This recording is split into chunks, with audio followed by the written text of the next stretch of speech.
Party Chief Corporate Affairs Officer.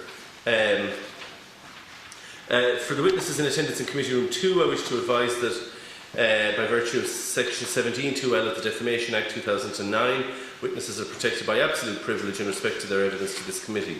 If you are directed by the committee to cease giving evidence in relation to a particular matter and you continue to do so, you are entitled thereafter only to a qualified privilege in respect of your evidence. You are directed that only evidence connected with the subject matter of these proceedings is to be given, and you are asked to respect the parliamentary practice to the effect that, where possible, you should not criticise nor make charges against any persons or entity by name or in such a way as to make him or it identifiable. For the witnesses attending remotely from Dublin Airport, witnesses giving evidence from a location outside the parliamentary precincts are asked to note that the constitutional protections afforded to witnesses attending to give evidence before committees may not extend to them.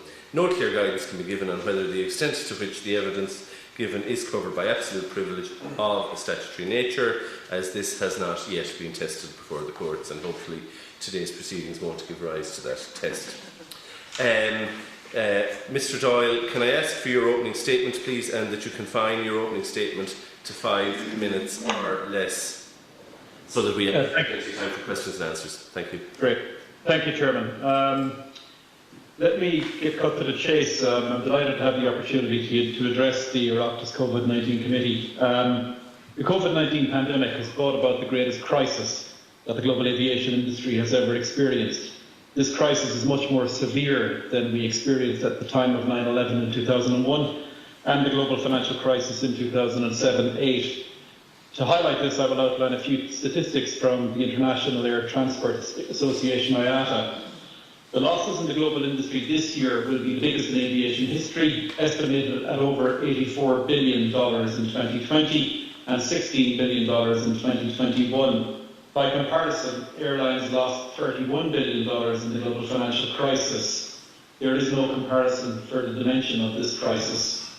IATA research indicates that fewer passengers are saying that they will travel again in the first months after the pandemic. In early April, 61% said they would. By early June, that fell to 45%. About 2/3 of people surveyed are seeing less travel plans in their future, be it for vacation, visiting friends and relatives, or business. Deloitte Consumer Sentiment in Ireland puts consumer confidence in air travel as low as 19%, and industry commentators are predicting that capacity will not revert to 2019 levels until 2022 at the earliest. There is not a clear understanding in Ireland about the scale of the crisis, or indeed its significance for the Irish economy and its prospects for future recovery. The Aviation Recovery Task Force published its final report on the 10th of July and very succinctly captured the importance of aviation in Ireland. It referenced some key numbers from Oxford Economics, which I think are worth reiterating. The estimated GDP contribution of air transport to Ireland is €8.9 billion. 140,000 jobs are employed by the aviation sector. 8.7 billion is the estimated GDP contribution of foreign tourists, and about 8.8 million people visit Ireland every year by air. The report of the task force highlighted the critical importance of aviation to the Irish economy, saying that it was a strategic foundation for Ireland's open, small economy. International connectivity is a key driver of that economy, and in recent years that connectivity to Europe, North America, the Middle East and Asia has increased significantly. The level of international connectivity that Ireland enjoyed prior to the crisis was looked upon and envied in many other countries and markets. That connectivity isn't about serving local Irish demand to go on holidays. That only represents a part of it. That connectivity connects Ireland with other markets and economies. It allows business to be done internationally. It allows foreign direct investment into Ireland, which is a critical driver of the Irish economy. The connectivity is critical for regional development. Key businesses and services such as technology, software, pharmaceutical, medical, finance, food and beverage depend on that connectivity. And of course, small and medium enterprises across the country depend on inbound tourists brought to the country by aviation. There is also a lack of understanding about Ireland's leadership position from a global aviation perspective. It's not just about airlines and the airports. The global leasing market for aircraft had its origins in Ireland and controls over 60% of that market. Ireland also punches above its weight in aircraft maintenance, repair and overhaul. The aviation sector is of systemic importance to the Irish economy. It is therefore of strategic national importance that the sector be protected to survive this unprecedented crisis and be in a position to contribute to Ireland's economic recovery. I would urge the committee to review the final report of the Aviation Recovery Task Force. It had a number of key recommendations on rebuilding regional and international connectivity. It said the government should provide a rebate directly to the airlines of all Dublin airport charges and navigation charges as paid by the airline. A stimulus package should be put in place concurrently for each of Cork, Shannon, Ireland West, Kerry and Donegal airports. The current waiver for 80/20 slot use, use it should be extended to the winter 21 season. The government should adopt the interim recommendations from the Tourism Task Force, and we should ensure that the delivery of planned airport infrastructure programmes is carried on in full and on time. It also had a number of key recommendations on saving jobs and supporting Irish business. The government should enable a liquidity initiative for the aviation sector to help companies that make a material contribution to the Irish economy, and the government should ensure that a sizable amount of funding is drawn down for the Irish aviation sector from the next generation EU 750 billion funding. Unfortunately, these recommendations have not yet been progressed or implemented. Regarding the Green List published on the 21st of July, it is more restrictive than in any other country in Europe. Ireland now stands alone in applying policy the rest of Europe has opened up for travel. The criteria used is even more restrictive than that used by the European Union for passengers from third countries entering the EU. Ireland has not acted upon the European Commission's request to Member States to lift border restrictions within the EU by the 15th of June. The Green List published this week effectively means that Ireland is closed for business, and this would have profoundly negative impacts on the Irish economy and on the aviation and tourism sector jobs within them. In conclusion, I started by stating that the COVID pandemic had brought about the greatest crisis that the global aviation industry has ever experienced. The situation in the Irish sector is even worse than experienced by our international peers. We're in the unfortunate position of having the most restrictive travel policies in Europe, and secondly, having so far done the least in Europe to support the aviation sector. These issues will need to be urgently addressed given the strategic importance of aviation to Ireland's economic recovery. We are hopeful that the scale and depth of the crisis will soon be understood in Ireland and that the relevant actions to address the crisis will be taken. Airline will continue to engage with the relevant stakeholders for this purpose. Thank you. Thank you. Mr. Wilson, back to the committee room. Could I ask that you also make your opening statement, but that you confine it to 5 minutes or so to allow time for questions and answers, please? Okay, thank you, Chair. Delighted to be here today to assist the committee in its work. We've already given a detailed written submission, but some of the key points that I would draw your attention to are Ryanair, I think, as part of the aviation sector, is uniquely placed. Our business is risk assessment, our business is passenger confidence, our business is safety. And I think when we get to talk about the balance between public health initiatives and returning to a functioning economy, I think those in the aviation business are well placed for that. We work in a regulated industry that is probably more regulated than the medical industry. I would also say that Ryanair, given that it is the largest airline in Europe and largest airline in the world for international passengers, that we are also uniquely placed within that sector because of our daily interactions with EASA and the various different governments throughout Europe, and I think we'll be able to give some insight to that. I do echo what Aer Lingus had said there. I don't propose to repeat everything that they had said, except to say that this industry is in absolute crisis at the moment, and in this country in particular. And if you look at the amount of jobs that are potentially on the line here, there are 40,000 jobs directly in aviation, 100,000 spin-off jobs, and about over 335,000 jobs in tourism that are potentially affected. So we would look at what has happened here in Ireland with the outbreak of this pandemic. The government, I suppose, has handled this, handled it well at the start in terms of lockdown, in terms of how they resourced it.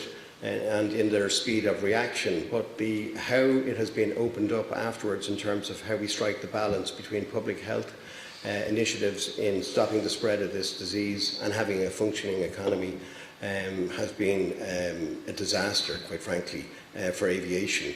And this isn't just about aviation, and as our linguists have said, this isn't just about holidays. We are now heading into the shoulder season. We depend on business traffic. There's going to be 50% less traffic, certainly from this airline, and I would well imagine it's a similar figure for Aer Lingus. And we are on the periphery of Europe. This country needs a functioning aviation sector like it is the oil in the engine of this economy. And if we push it out, we're going to reap what's going to come from that in terms of structural damage to this economy, and unemployment and unemployment that will closely follow that. If we look at what happens in Ireland after the initial handling of it, the green list has been a total disaster.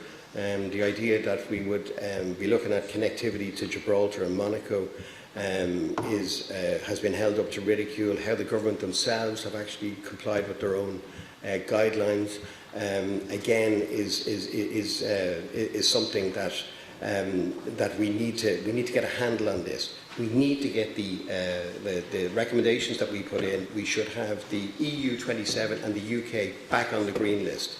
It's how we manage this going forward. We are easily able to handle those risk assessments and the safety concerns. We have, if you look at what's happened in the rest of Europe, they're now open. They have complied with the European Centre for Disease Control. Dr. Michael Ryan from the World Health Organization was on yesterday on his press conference. You should look at that, where he has said closing borders is not the way to do it. We've got to get the balance right. We've got the balance wrong on this so far. What's going to happen as well is IATA say that we're not going to recover to 2019 levels in terms of traffic throughout the world until 2023 and 2024. It is going to shrink the amount of traffic in Europe in particular. And this isn't just going to bounce back. Airlines will make their decisions, and what will happen is we will lose this traffic forever. We will end up going back to where we were previously in this country with no ease of connectivity. And the recommendations that we put in today is get the UK and the EU 27 on the green list, put in place incentives so that we can, because the rest of Europe is working ahead on this. They're investing in their economies now. The rich economies, the Germans, the French and the Dutch are all putting money into their economies. We're going to get left behind, and I hope that I can deal with many of the questions that you have here today. Thank you. Thank you very much, Mr. Wilson. With that, I'd like to just open the floor to deputies. The first speaker is Cormac Deputy Devlin from Fianna Fáil for 10 minutes. Thank you, Chair, and welcome to the witnesses. There's a minute left in respect of you and every other speaker. Yeah, no problem at all. Thank you. Welcome to the witnesses. Thank you very much for your opening remarks. And I note from your opening statements there that you said passenger numbers are almost 99% lower than that of last year, 2019 levels, which is in itself extremely worrying.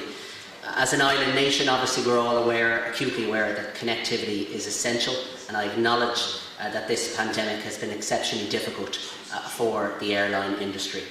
Covid-19 will have implications well past this summer, and unfortunately, as we heard earlier from the DAA, job losses are inevitable at Dublin Airport in particular, which employs 21,500 people and which supports 100,000 other jobs. Air transport industry is estimated to support €8.9 billion of GDP and 143 jobs here in Ireland. I want to initially, I suppose, thank the airlines, their crew, their pilots for the work that they did in the initial phase of the pandemic in securing medical supplies and bringing them here to Ireland, which was essential and much appreciated by the general public. So thank you for that, and please pass on this committee's best wishes to the staff involved.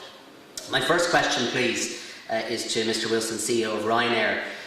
Do you think that your own airline's media campaign of encouraging people that they are on the green list to travel undermines that advice being given by the government and indeed by public health here in this jurisdiction about avoiding non-essential travel, please? airline. We are complying with all the EU regulations. Everybody else is flying in Europe. The balance has been struck between public health and in returning to a functioning economy. And a functioning economy means that people are going to have to travel. And they're going to have to travel for business purposes as well as visiting friends and relatives, people visiting or putting their children in college, and also for holidays. We are operating in exactly the same way as every other airline in Europe. The outliers here are Ireland. Ireland, for some bizarre reason, has ignored what the other EU 26 have done, which is they've returned to air travel unrestricted within the EU since June 1st.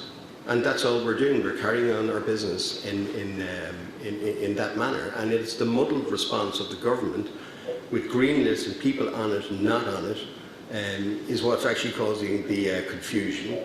And the public health advice, and if you listen, don't listen to me, listen to Dr. Ryan from the World Health Organization, who says it's how you handle it at home. Stop looking abroad, stop looking for other scapegoats, and people are sensible in how that they actually comply when they get to whatever country they're travelling with. The idea that the Irish government has excluded the Germans is laughable. Like, the Germans are the gold standard for how they handle this pandemic right from the start. They've been called out by Dr. Ryan yesterday in his press conference, what they've done on track and trace, what they've done for localised lockdowns, what they've done in volume of testing, and somehow or other we have some magical formula here that the Germans and the rest of Europe are unaware of. The rest of Europe is moving, and there are spikes, and there'll be spikes here as well. And we're going to have to manage it. But shutting down this economy is going to bring us back, if not to the 1980s, to the 1950s, when we tried that experiment before by trying to do things on our own. It is not going to work, and people need to understand it isn't about holidays, it's about connectivity. Holidays are an important element of our business, but that's done now for the summer. We're heading into the winter now. And traffic is going to, not just in Ireland, from a European perspective, is actually going to halve. What this committee should be doing is, how are we going to attract that remaining traffic back into Ireland? Because if we don't, you're going to lose it and lose it forever. And what's going to happen to 335,000 people in this industry, in the tourism industry next year, is they're not going to have work because there'll be nobody flying here. So we've got to get back to normal and balance the health concerns. But the government advice at the moment is disproportionate and is going to do structural damage to this economy. Well, thank you for that response, Mr. Wilson, but I beg to differ. When you look at the European Centre for Disease Control, some EU countries, some of which you've articulated that should be on the list, some of them are 10 times higher than the presence of, than the incidence of COVID. What I can tell you is that in the case of Germany, the death rate for COVID-19 is 70% less than it is in Ireland, and they're acknowledged as the European leaders in this. Look, you can bang around about numbers in terms of the R number, but the World Health Organization says that this is going to move all the time. It's going to move up and down, and there's no point in having this self-congratulatory narrative that somehow or other that we are going to eradicate this completely. The medical evidence says we're going to be living with this for many years, and the way to do it is that we manage it within our own countries through track and trace, through testing. And the idea that it's all over there, and that if we close the borders, it won't be all over here, is not the way to go. And for an island economy to do that, the structural damage that you're going to do, and you're going to reap this in the next 6 months, and then it will continue for years. Because we are the oil of the engine of this economy. Well, it's interesting you should highlight Germany, for example. I note that has 50%, COVID's 50% higher, the levels of it in Germany than here in Ireland. You mean by COVID is 50% higher? Would you be more specific? 8 cases per 100,000 here in Ireland versus the 5.2 cases. So, look, it's interesting. Obviously, I accept your bona fides of why you'd want certain countries, in fact all countries, on some sort of green list, and I understand the necessity for that. But you also have to understand from the perspective of public health and public policy, that there needs to be an ability to try and slow the spread of COVID. Nobody is suggesting that the country can prevent it altogether from coming inside our borders. That's not the suggestion. And I accept the airlines are under immense pressure. And as I said at my outset, I want to thank both airlines and your crew, your pilots, for the work that they did during the initial phase of COVID. It was essential for PPE gear to arrive to Ireland. But the biggest issue now is how we live with COVID. And I imagine that green list is going to be changing, as has been said thus far. And then just, if I may, in terms of both airlines, your own perception of Ireland and our airports versus other airports in which you're dealing with at the present time. Maybe if we could hear from Aer Lingus on that, please, as to the differences between Ireland and other European airports, please. Well, I think the Dublin Airport and the airports in Ireland have adopted the EASA protocol and the advice of the European Centre for Disease Control, and I think that's welcome. I think it's reassuring passengers who are flying in and out of the airports that we are compliant and that it's safe to travel. I think it's worth noting about the aviation industry in general and the way that we approach mitigating risk. I think we have a great track record of doing this. We faced crisis before in the aviation industry, and we use data, we use mitigations, we use what we call an onion layer approach to deal with risks such as COVID. And I think the industry, the airports within the industry, are responding quickly and they're responding effectively. You know, we have had our mitigations in place since May. The industry has moved quickly to reassure people about the safety of flight. I just think, you know, other stakeholders should understand the urgency of restoring flight safety and move at that pace. So I welcome the initiatives that the airports have put in place. Okay. Mr. Wilson? The big difference is that the airports in Ireland are empty and they are gradually recovering in the rest of Europe. And you even look at how China, where they have recovered to almost 70% now. But yes, we have put in place all the protocols from the European Centre for Disease Control through EASA. But we need to get back to reconnecting this island. If we don't connect, we'll wither. And just, if I may finally just come back to that point of airline safety, I suppose for me, my biggest concern would be your email campaign to previous customers to say you've the green light, which is encouraging people. It goes in the face of what public health is advising here in Ireland. Obviously, for essential travel, that's different. But it seems to me that you're encouraging those who are potentially looking at non-essential travel to do just that. And indeed, obviously all of us have had queries about refunds and people who've had refunds, and I suppose we probably don't even have enough time to get into that today. But that's certainly been an issue for people who've had bookings with yourselves and a need to get those refunds. Thanks, Deputy Devlin. Could I now bring in Deputy O'Rourke from Sinn Féin? Thank you for 5 minutes. 5 minutes. I'll pick up on that point, if I can ask, and thank you for the presentations, Mr. Doyle and Mr. Wilson. If they could outline the number of refunds that have been issued to date and the number of refunds that have yet to be issued, the number of vouchers issued and yet to be issued, and if you can give assurances to customers who are still waiting that they will in fact receive those. And separately, the Irish Travel Agents Association estimate that consumer losses are at €800,000 per day. So that's seats that were bought but not used and not refunded. Is this a figure that you have an estimate on yourself, or do you agree with that figure? And has there, in that regard, been a change to rescheduling fees? Very many people are reporting exorbitant charges for rescheduling. Maybe if I go first from Aer Lingus. To date we have processed over 345,000 vouchers and refunds. That's about 70% of the requests that we have received. It's an unprecedented backlog because of the scale of cancellations that we have had to enact, and we are working as hard as we can, investing both resource and technology to clear that backlog.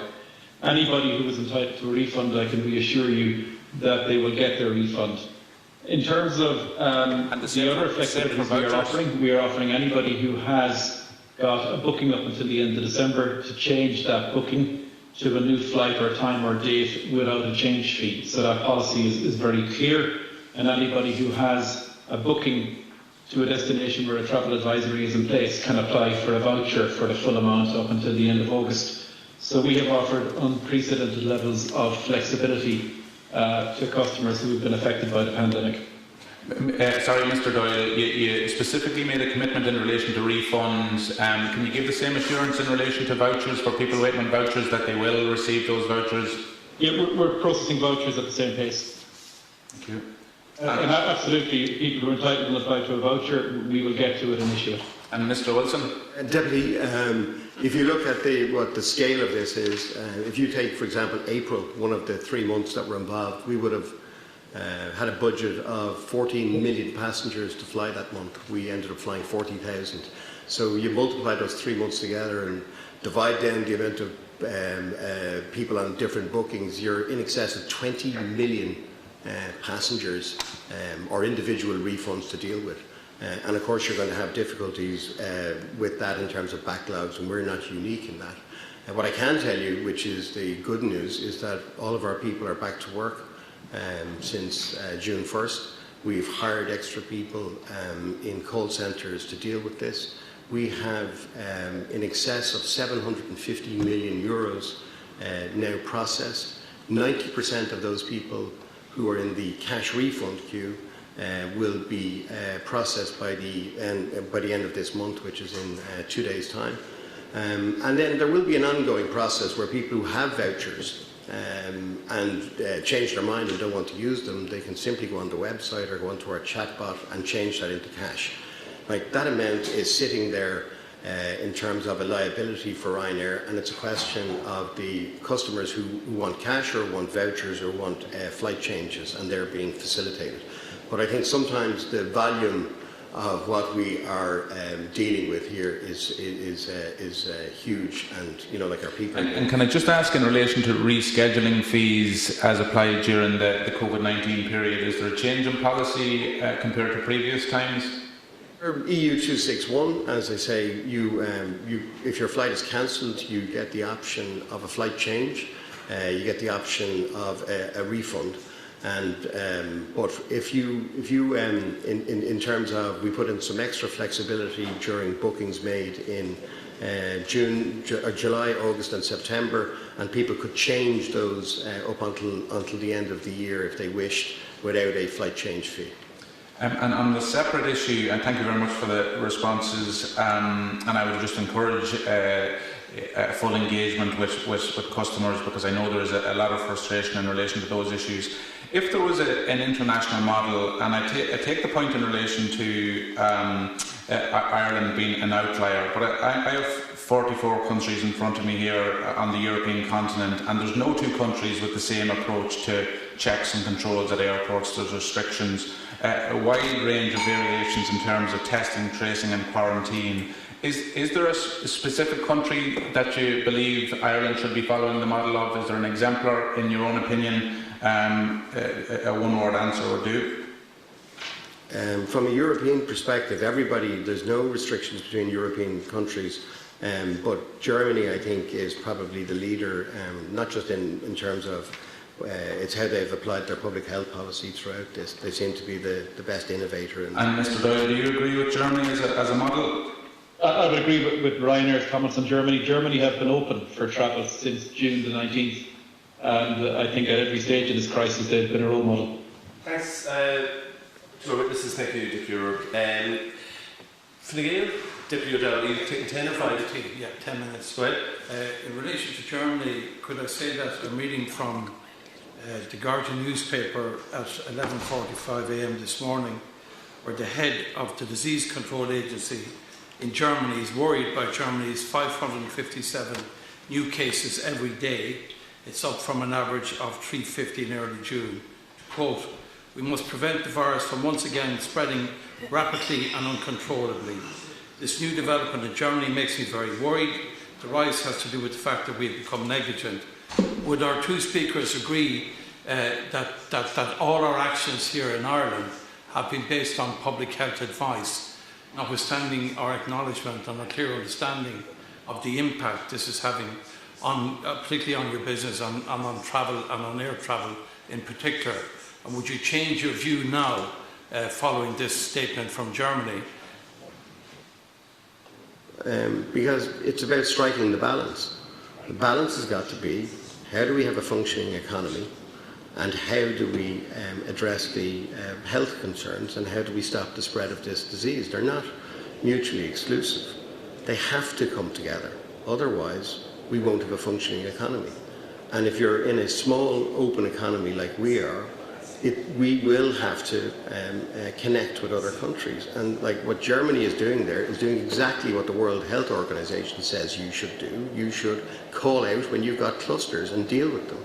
And Germany has dealt with the same difficulties that we've had in this country in slaughterhouses and in meat plants, as well as in, not necessarily in care homes to the extent that we've had in Ireland. But there are going to be clusters, and they are going to, but it's about how you respond to that. You can't take a blanket approach that says that we're different in Ireland. And I come back to this. We keep saying we're different. The European Centre for Disease Control, which is the official arm of the European Union in the spread of pandemics, they have the same standing as EASA, they have the same standing as the European Environmental Protection Agency. But for some reason this country says that's not good enough for us. It's good enough for the other EU 26. And they have land borders with one another. So the comment that you say about Germany this morning bears no relevance to the argument that you're making. I think you're quite wrong there, and I would disagree with you, because what it really shows is that this disease is actually accelerating in the Northern Hemisphere, particularly, and the World Health Organization commented upon that yesterday. But around the whole world, we've had something like over 650,000 people have died, 16.5 million people have been infected. And I think you're wrong, I think both of you are wrong in your approach, in that the government does obviously clearly acknowledge the importance of the aviation industry. And I think Aer Lingus are particularly wrong in their comment. There is, and I quote, "There is not a clear understanding in Ireland about the scale of the crisis, or indeed its significance for the Irish economy and its prospects for future recovery." That is absolute balderdash, Mr. Aer Lingus. We're very much concerned about it. In fact, the whole country is concerned about it. But you don't seem to be concerned in your commentary. I can find nowhere in the Aer Lingus submission any issue about health whatsoever. This is about public health. It's about keeping people safe. It's about protecting families and businesses, obviously.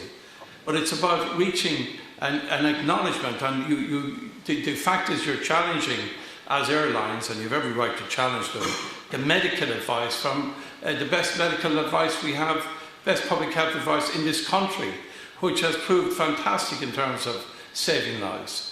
And I think you're wrong in your approach. And where I would like to support you is in when you're talking about the needs, the protections, the income, the additional support you need from government. But if you don't acknowledge the importance of our public health advice and the way we're fighting this disease, I think that you're not being realistic. Sorry, I can respond to that. Sorry, Sean, go ahead.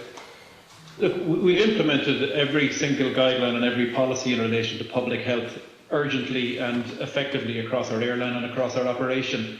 I can tell you that the act of travelling is very, very safe and has been supported by evidence from IATA and EASA.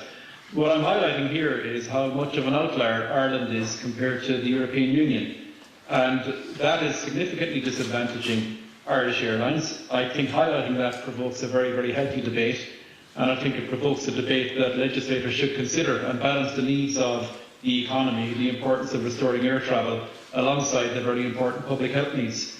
So we are not being one-dimensional. I think what we are doing is providing a very, very healthy comparison to countries who are managing containment, who are opening up air travel and understand the needs to balance the economy alongside the needs to maintain public health and contain the virus.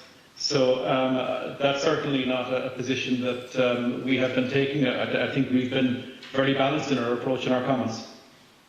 Mr. Wilson? add to that. I mean, with respect, I'd say to the deputy that I don't doubt your concern about this, but it does seem to be a sort of a binary approach.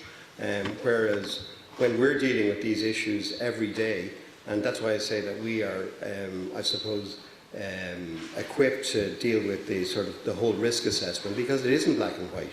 It's going to be very, very grey. And what you have to do is that you've got to strike that balance. All we're saying is that you strike a balance, and other countries have done that. If you look at what Dr. Michael Ryan from WHO said this morning, international travel bans are not a sustainable strategy. Economies have to open up, people have to work, trade has to resume. That's not Ryanair. That's Dr. Ryan from the World Health Organization. We do believe that it is possible to identify and minimise the risk associated with international travel. That's the World Health Organization, and we would support that. We're going to have to move. And with respect, there is no one playing fast and loose. We've got people, as the same as Aer Lingus and every other airline, has people working at check-in desks. They're working, dealing with the public. Their health has to be protected as well. And we wouldn't have a business if we don't have passenger confidence. And our biggest fear is a second surge as well as a business. We are not disconnected from this. If we don't have confidence, we don't have passengers.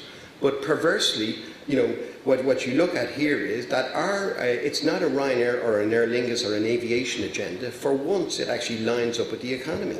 If we don't have a functioning aviation industry, it will reduce, and the effect that's going to come on jobs here is going to be disproportionate to the initiatives on spreading the disease. We're going to have to learn how to live with those concerns. That's what we would say. We're not, with respect, saying that they are somehow or other we don't care about that. I think what happened in the UK yesterday, the day before, when they had to cease aviation connectivity between Spain and this morning, they've expanded that to include other islands, including the Canary Islands and other islands. And I think the government in the UK, they have to act in that way, as our government has to act here. It's not that we want to have to do this. We believe we have no choice. And the problem is that travel does increase the risk. The more you travel, the more likely you are to be exposed to people who may have the virus. And if it is accelerating worldwide, and if it is accelerating in the Northern Hemisphere, the government is duty bound to protect the public health of everybody. But I'll finish on this, and I do acknowledge the issues you raise about jobs, about employment, and about stability in our economic life. But again, I would reject utterly the Aer Lingus statement that the government doesn't understand the scale of the crisis or its significance. If you want us to accept what you're saying as being reasonable, you can't expect comments like that to be given any credibility when we put them before us as a fact, which is obviously untrue. Just if our witnesses want to come in on the point that Deputy O'Dowd made about the UK and Spain. But I think sorry, go ahead, Sean. Yeah, if I could respond to the comment about the government not getting the scale of the crisis. The reality is, and this is the point I made in my opening statement, we have the most restrictive policy in Europe for travel, and that has a significant impact on Aer Lingus and Ryanair, more than it does on European airlines. And secondly, we have not enacted supports for aviation compared to other European countries, and that is outlined in the Aviation Task Force. So that is the reality. I think I'll judge the government by their actions, and that is the reality of their actions to date. Wilson. Yeah, just in relation to Spain, I mean, what's happened in Catalonia is nothing more than what's going to happen in other countries or what's happened previously. They now have an issue with care homes. They have an issue with, as reports in the Financial Times the other day, are about migrant workers for the coming to that area who are undocumented, and they also have it in meat plants as well. And we're going to have that type of spike here. And the Minister for Health himself, I think he's on the committee as well, said last week that only 9 out of 10 cases are not attributed to international travel. International travel isn't a bogeyman, and we really have to look at ourselves and say, what are we doing different here, and the risks that we're taking, the risks that we're going to take for long-term structural damage. Thanks, Mr. Wilson. Just a very quick question. You keep saying we're out of line with the rest of Europe. Does anybody know what's happening in Albania? They had a fairly isolationist, inward-looking regime for a very long period of time. Does anybody know what they're doing? Well, there are witnesses. Sorry, Deputy, we don't fly to Albania, so it's not one that we're monitoring. Thanks a million. I'll move on to the next speaker, Deputy O'Reilly of Sinn Féin. 5 minutes, Deputy O'Reilly. Thanks, Chair, and thanks to our witnesses. I'm not going to get into the debate over which of the non-scientists is best at advising on public health. To my certain knowledge, there's only been one scientist actually with us this morning. That's my colleague, Dr. Darren O'Rourke. And I think the focus has to be that all of the people in this equation do what it is that they are qualified and competent to do, and in the case of our witnesses, obviously that is to run airlines. My questions really relate to jobs and to the retention of the jobs. There's 140,000 jobs potentially at stake.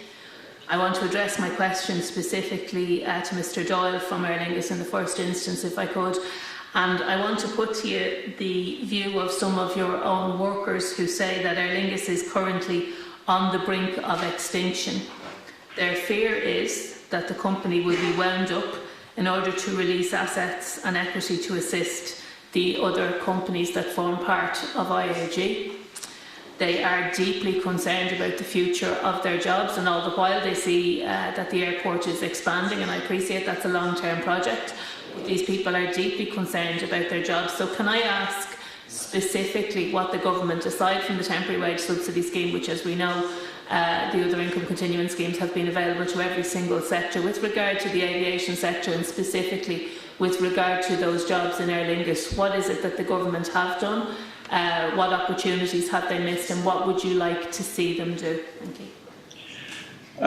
Like other companies affected by the pandemic, Aer Lingus has participated in the temporary wage subsidy scheme, and we did welcome the launch of that scheme quickly.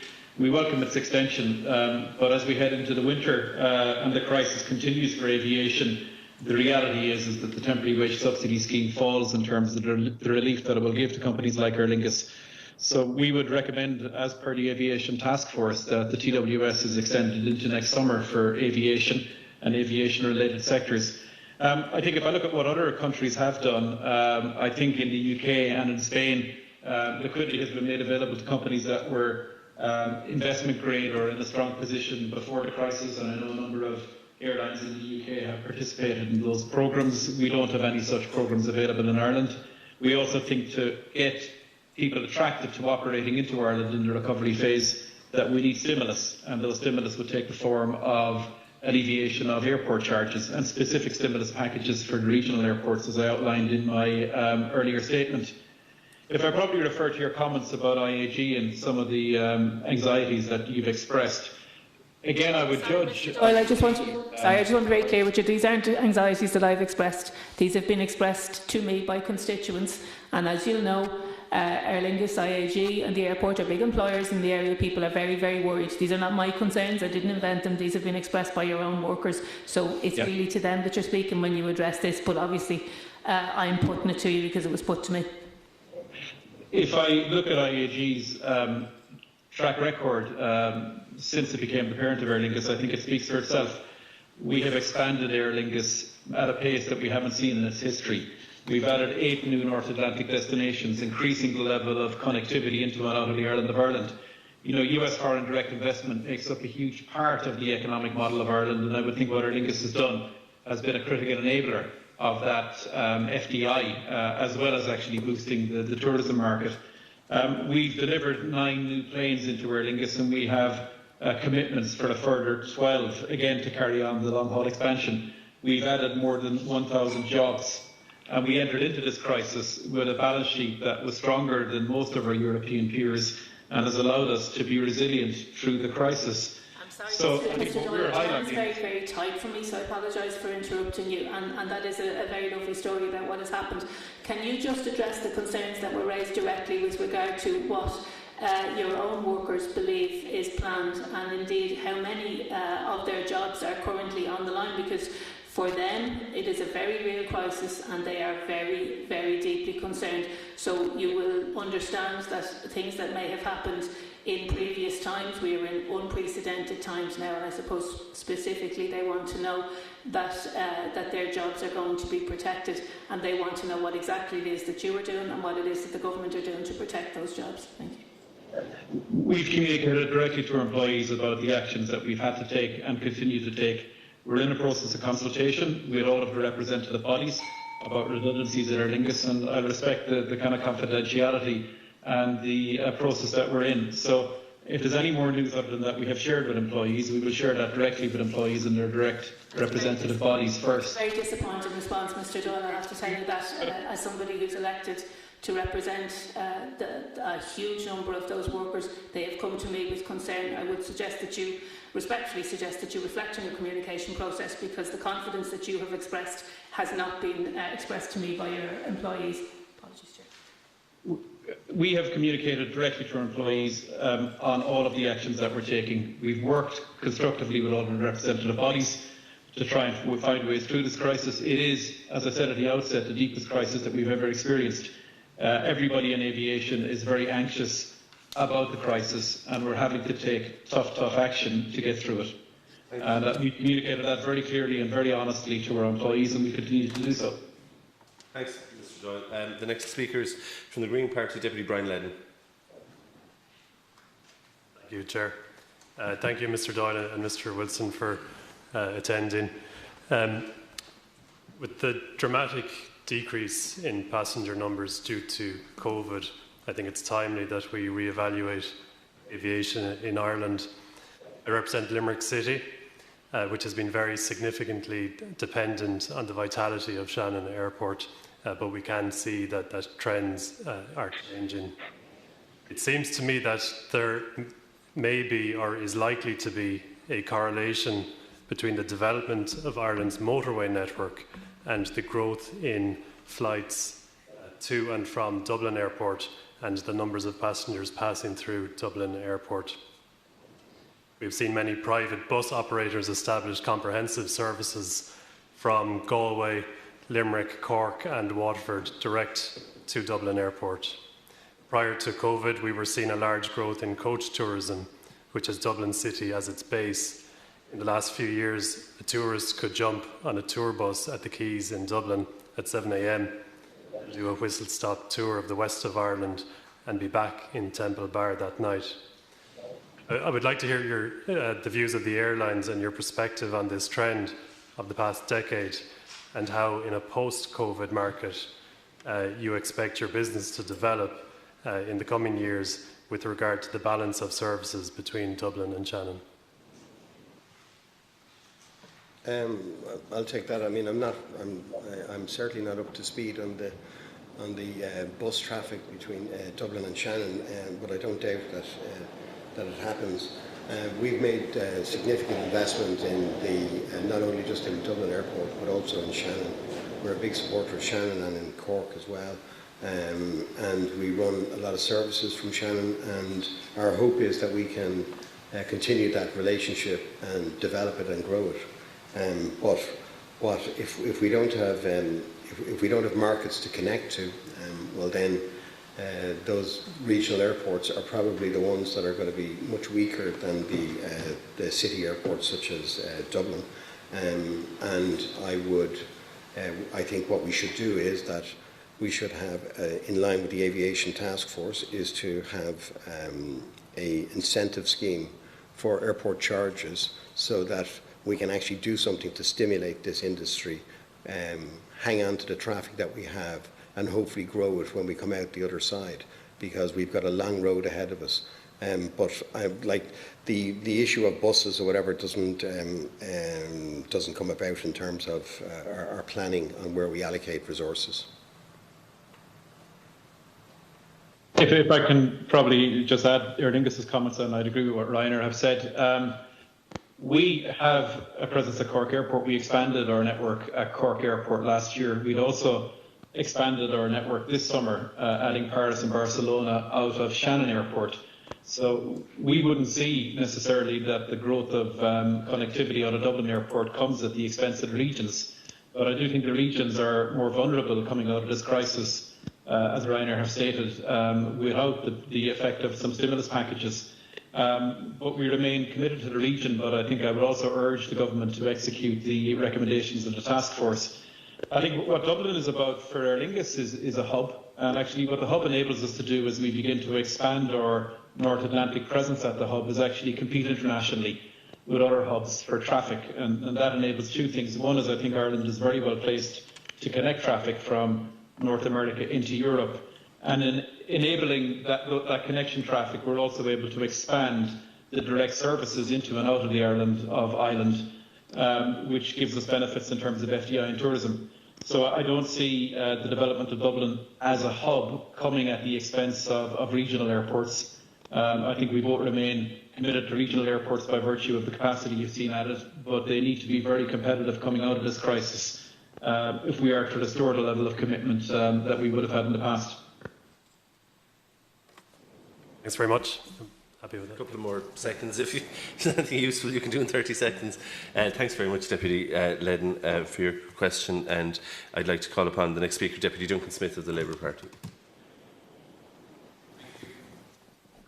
If I would just address my first question to Aer Lingus, just in relation to the North American flights, I think for the public in Ireland, a great deal of the lack of confidence that we have that's out there in the safety of foreign travel at the moment is to do with flights coming in from North America, particularly the United States, given the levels of COVID that are taking place there and how the virus still seems out of control.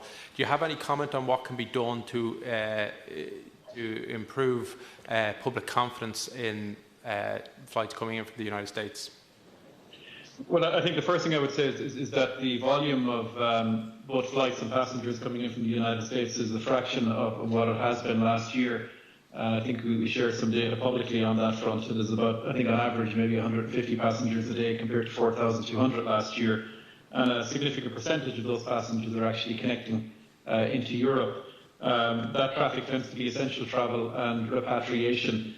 We're flying to 3 destinations at the minute in North America, Boston, Chicago and New York. What I would kind of urge people to understand is the amount of freight or cargo on those flights. You know, we are transporting thousands of tons of exports and imports. A lot of it is pharmaceuticals into and out of the island of Ireland. And that is probably one of the main drivers of us maintaining the network as it currently stands.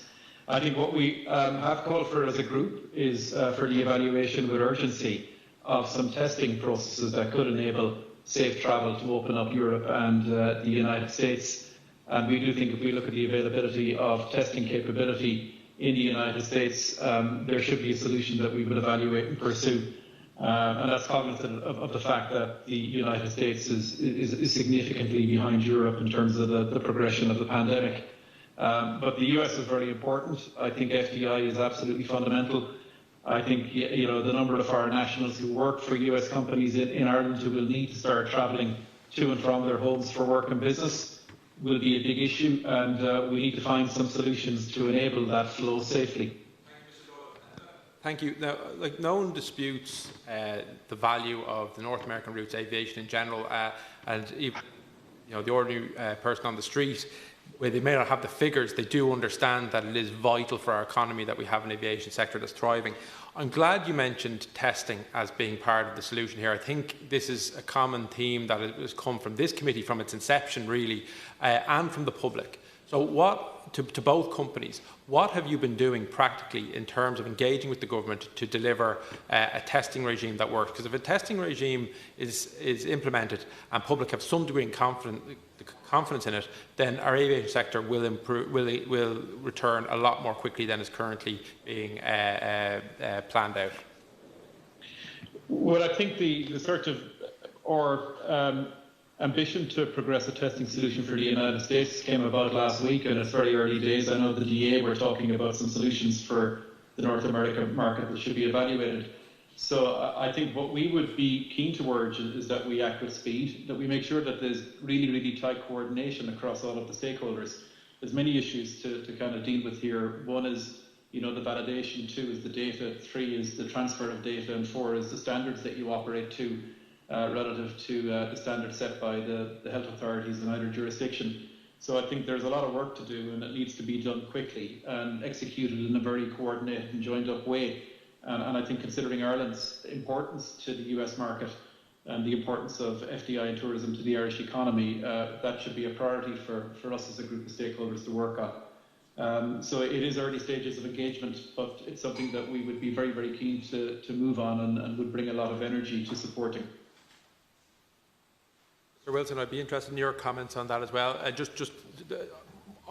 can't believe we're only starting this in being in the stages. This should have been done a couple of months ago. But anyway, Mr. Wilson, just if you could comment, I'd really appreciate it.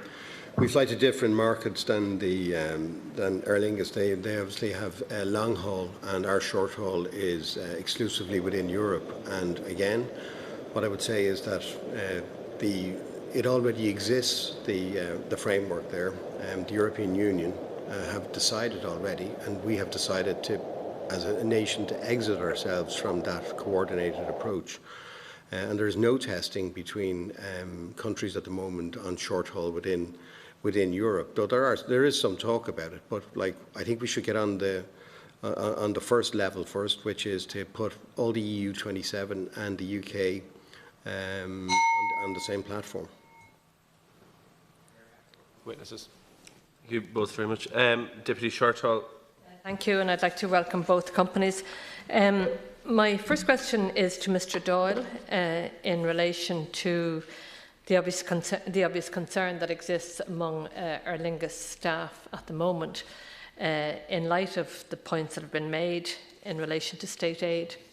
And obviously the other 2 companies within the group are in receipt of substantial state aid, British Airways from the UK government and Iberia from the Spanish government. And I think it's perfectly understandable that so many of the staff are concerned about the possibility of Aer Lingus being sacrificed or being squeezed. And I would ask you, Mr. Doyle, if you can give an assurance today to your own staff and to all of those other industries that depend on Aer Lingus, that is not the intention, that you will be working equally hard to ensure a bright future for Aer Lingus as you will in relation to British Airways and Iberia. That we are working equally hard in Aer Lingus as we are in British Airways and Iberia to come through the crisis. We're all taking similar action to shore up our business. As we said in the Aviation Task Force, I think Ireland has been slower than the other countries in enabling supports for aviation to kind of pull through this. And I think if we do enact the recommendations of the Aviation Task Force, coupled with the things that we are doing to shore up our business, then Aer Lingus will be in a position to prosper in the future and come through the other end of this crisis. So trust me that is the focus and the commitment of every one of the Aer Lingus team at the minute. Okay. Can I ask you, do you know the value of the TWSS at the moment? I note what you're saying about the need to extend that for the aviation next summer. Yeah, well, I think for us, we have had, it would cover normally about 15% of our typical payroll costs, considering the fact that our payroll has reduced. It contributes about 30 to 35%. That's been the case over the last 3 months. It is helpful, we welcome it, but it doesn't actually cover all of our pay costs, and it doesn't come near covering the level of cash outflow that we are seeing in the business over the course of the crisis. The reality is with the extension, we welcome the extension, but it does fall from €350 per eligible employee to 203. So that means contributions will reduce in the winter. Mr. Doyle, can you put a figure on the value of the TWSS to the company at the moment? We don't disclose the detail, but I've given you the percentages, which, as I said, it's about 35% of our payroll costs at the minute. It'd be helpful just to know what that amounts to. And are you saying that in relation to British Airways and Iberia, that are there similar wage support schemes in operation in relation to both of those? I know there are wage support schemes in operation in the UK. And I know as well that there are liquidity supports available, not just to airlines, but to bigger businesses, which airlines like Wizz, Ryanair and British Airways have accessed.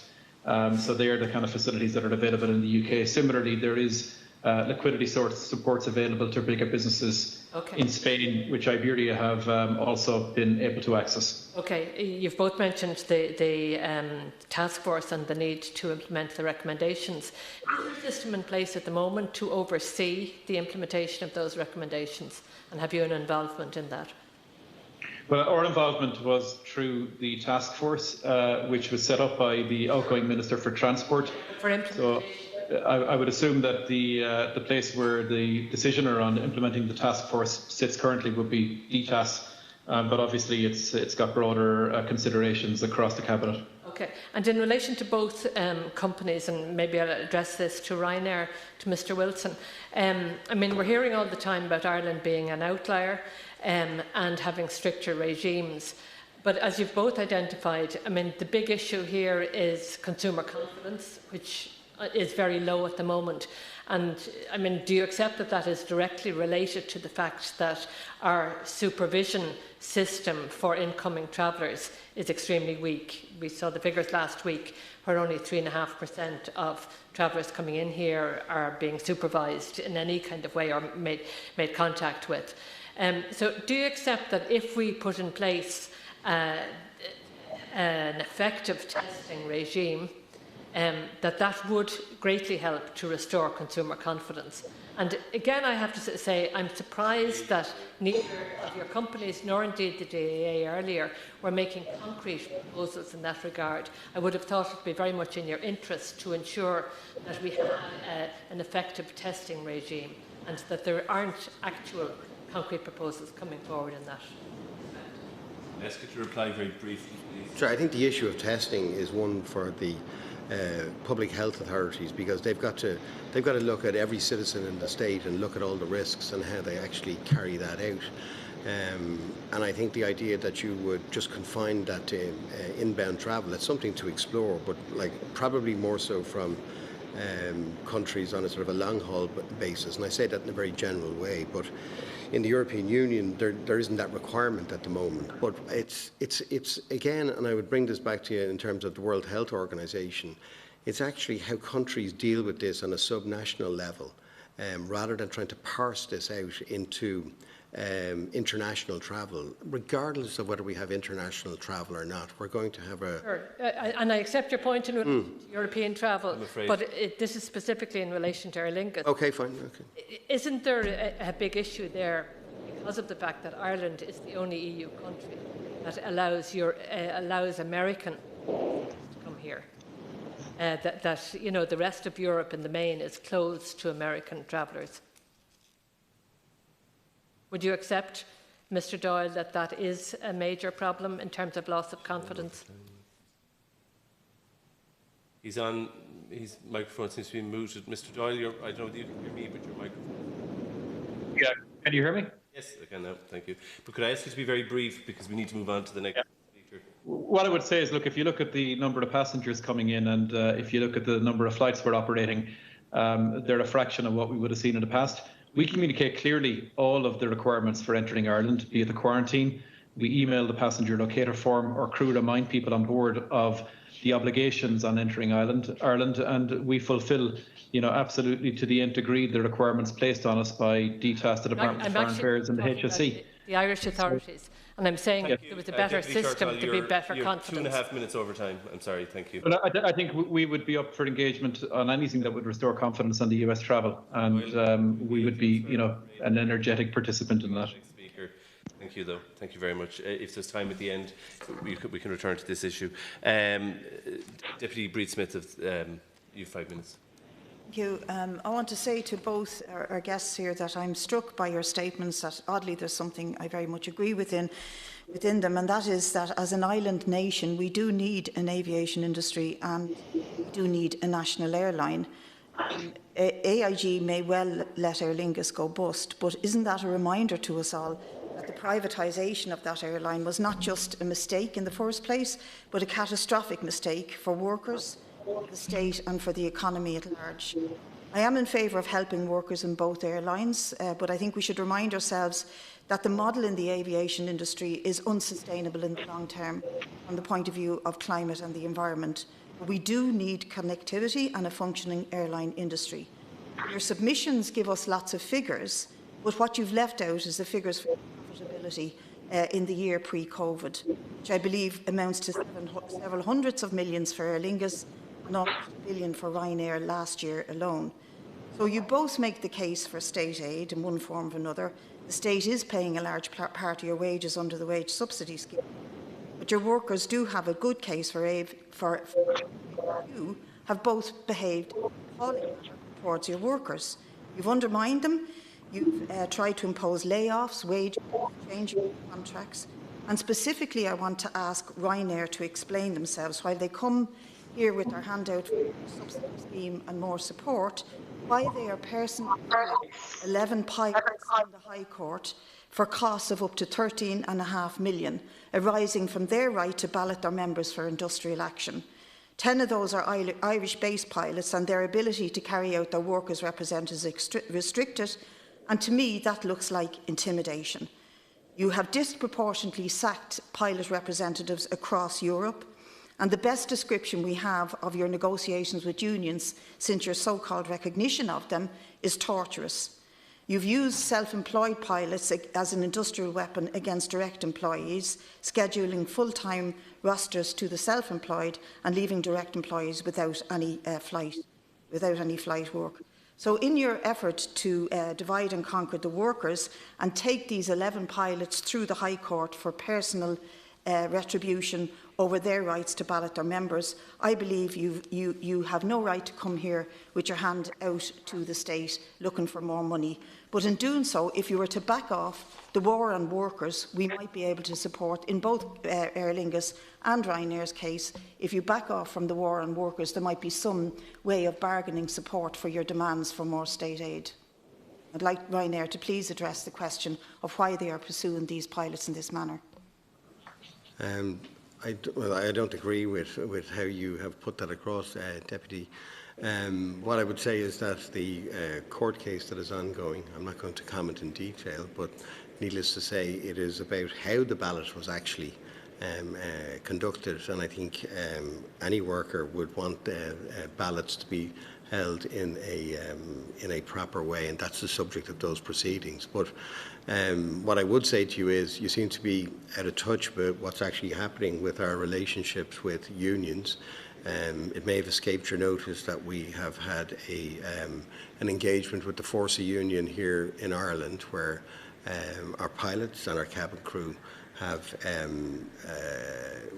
recognised the seriousness of the situation and have taken up to 20% pay cuts.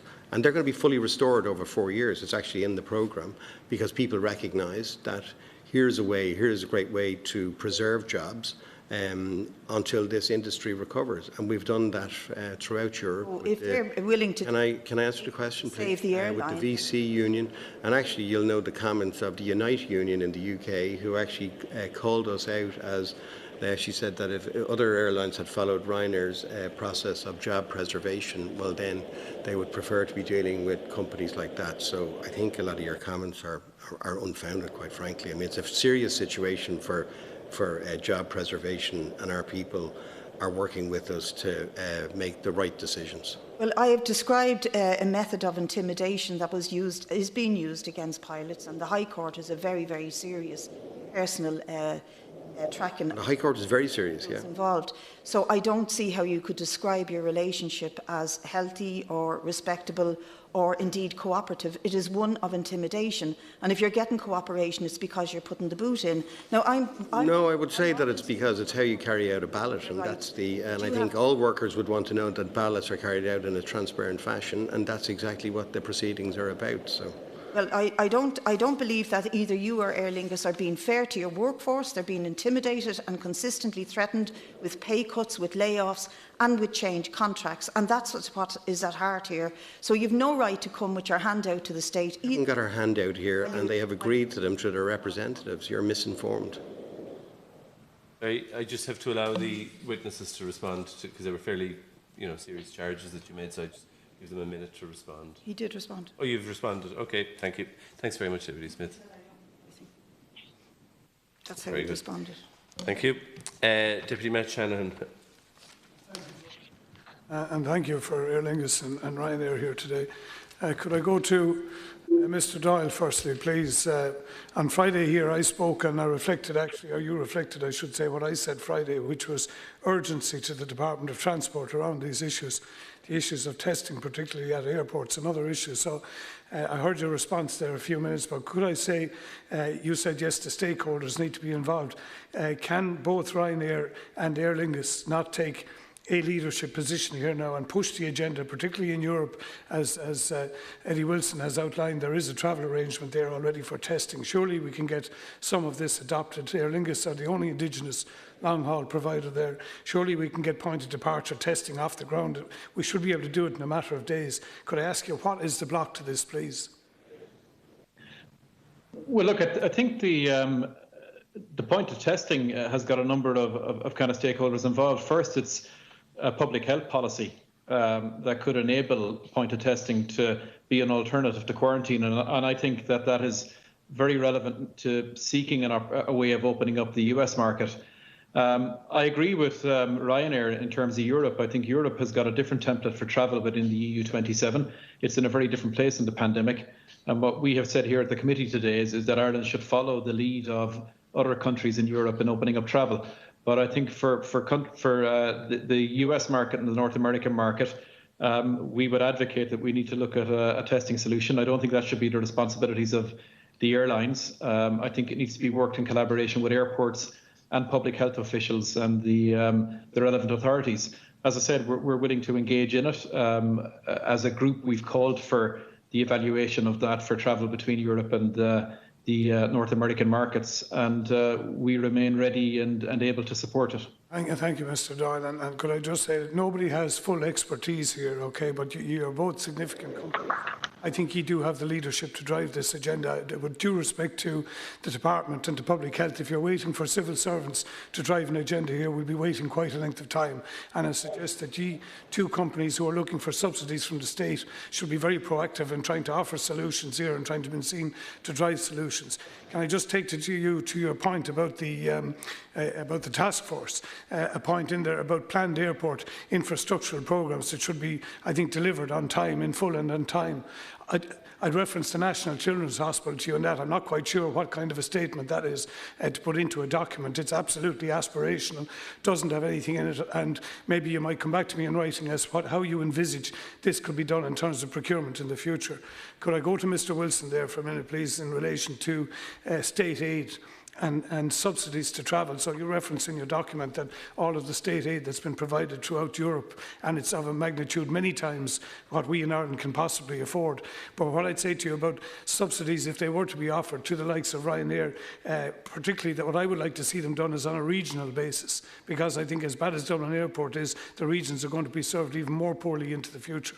Is that something that you would look at if there was regional subsidies, trying to look at creating more aircraft capacity for the regional airports? Let me answer that in two ways. I mean, the first issue is, like, we're not here looking for state aid. We are very grateful for the wage subsidy at the very start of this process. But now that our people are gradually coming back to work, that has become less and less. And only 8% of our people are here in Ireland. So we're a multinational company. But the issue here is that the state aid, when we refer to it in Europe, is illegal state aid.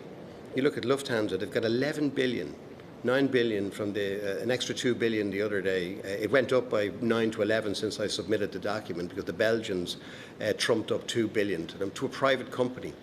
And we really want to see what's happening here. We have two private companies, and we take it for granted here, that are world class in what they do. And government policy at the moment is to push us away. It's about 8% of our market.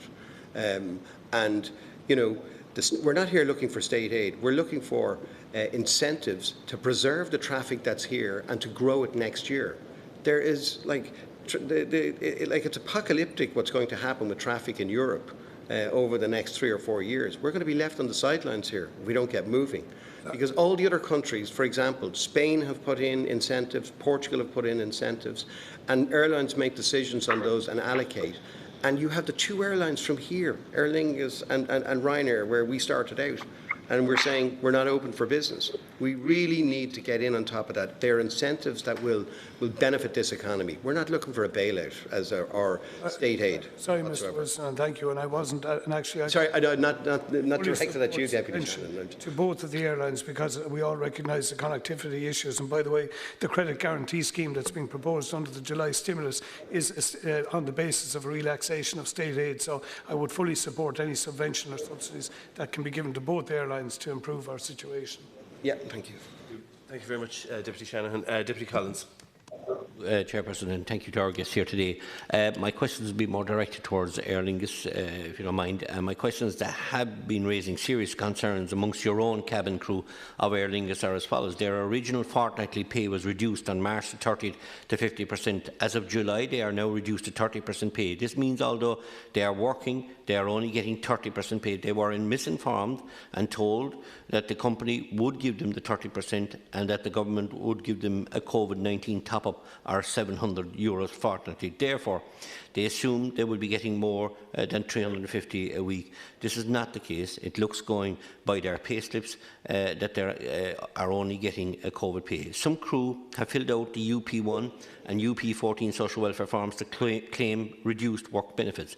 They were told by Citizens Information and Department of Social Protection that they are entitled to claim. However, HR in Aer Lingus are refusing to sign these forms for them. They are not allowed to self-declare. Therefore, if the company refuses to sign, they don't get any added benefits from social welfare, i.e. claim their stamps. And the question is, one of the questions, I have a couple of questions here, but I'd like this to be specifically addressed. Seeing as they're definitely entitled according to social protection and citizens' information, this is the famous X and O's in social welfare. If you were to work 5 days a week and you only get 3 days work, you're entitled to 2 days off if the company will mark the X and O's. I've done it myself as an employer. Why won't Aer Lingus stamp their forms? That's a very simple question. That's one question I'd appreciate you might be able to answer. Then, what has been done to save their jobs, or what can be done? Aer Lingus and Forsa have informed them that they are in talks and will be making 230 crew redundant in the coming months. Nobody knows if it will be based on a voluntary redundancy or not. If not, then it will be mostly junior crew made redundant with no package. Aer Lingus already made anyone who joined in 2019 redundant back in May with no press coverage on it at all. So members of your Aer Lingus staff have told me that they've been flying throughout this entire time in America and overnighting in Europe, while the managers have been kind to and helpful to them. Their worries, they feel they have been let down. After all, their hard work to now be potentially losing their jobs, which is horrendous. They have little or no money to live on. They have to pay their rent. By the time the rent is paid, they have little money left. They're members of Forsa. However, they feel they are not doing much to stick up for their colleagues. Aer Lingus begin new working conditions in the coming months, which means more work and less pay, according to some of your own crew. And I suppose the question is, what plans have Aer Lingus to look after their staff, who some have worked through the pandemic and are also frontline staff? Deputy, sorry, there's a lot in that, but maybe if I start with the questions about payroll and TWSS. We've operated the TWSS in a way that's entirely consistent with the legislation enacted, and we've actually worked very closely with the revenue commissioners in this regard.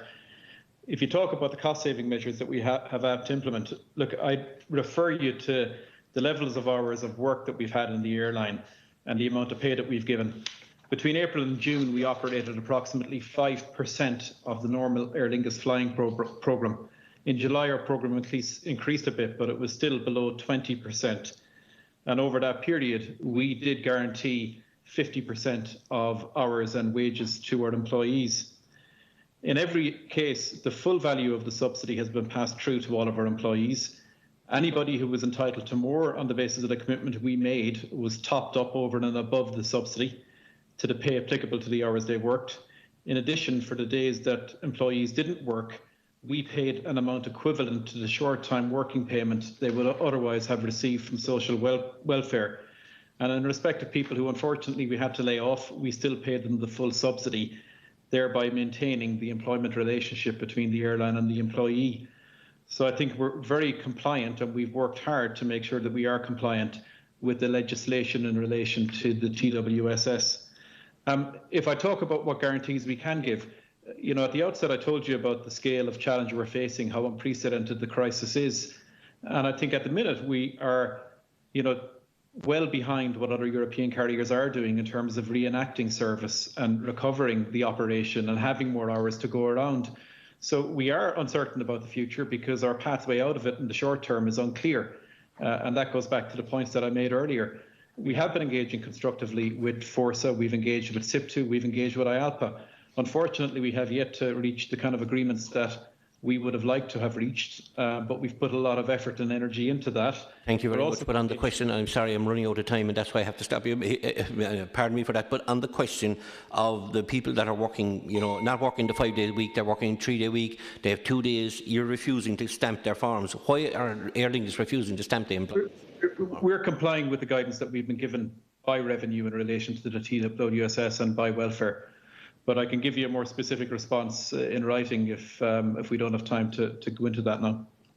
I'd appreciate it if you would, because it's a serious concern to the staff, and it's a loss of income to the staff who are struggling at this time. And it's a common basic right. If an employer can't give 5 days a week, can give 3 days a week, they mark off the forms the days they have employed the person and the days they don't. And this has been refused to staff in Aer Lingus, and it's very, very unfair in very difficult times. I'd appreciate you would reply to me in writing as to why this is the case. Deputy Collins. Deputy Crowe, you're next. You have 10 minutes. Chairman, I have a number of questions to put to our witnesses. First of all, I'd like to direct my first question to Doyle of the Aer Lingus Group. First of all, I think everything we'll say, we all understand here that your industry is, there's a whole shock factor, I think, at the moment. It's on its knees, and I want to preface everything by saying I recognise that.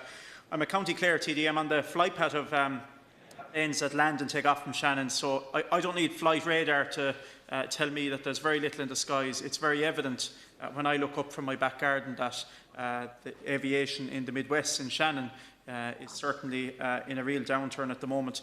Could I ask you, Mr Doyle, way back when your company announced the temporary layoff of staff, it was communicated vis-à-vis videos, which I think was totally improper, given that news received by staff was utterly devastating.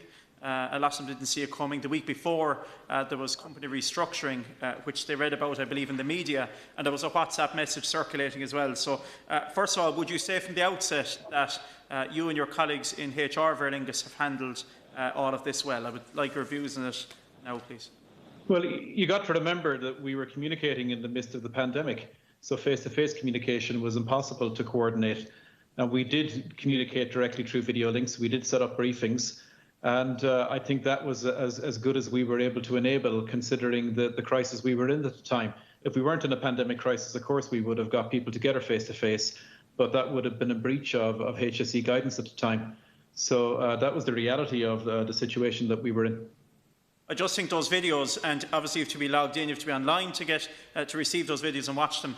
I know of one employee, I was present with her shortly after she heard vis-à-vis a WhatsApp message from a colleague that of the temporary layoff. So I don't think it was good enough.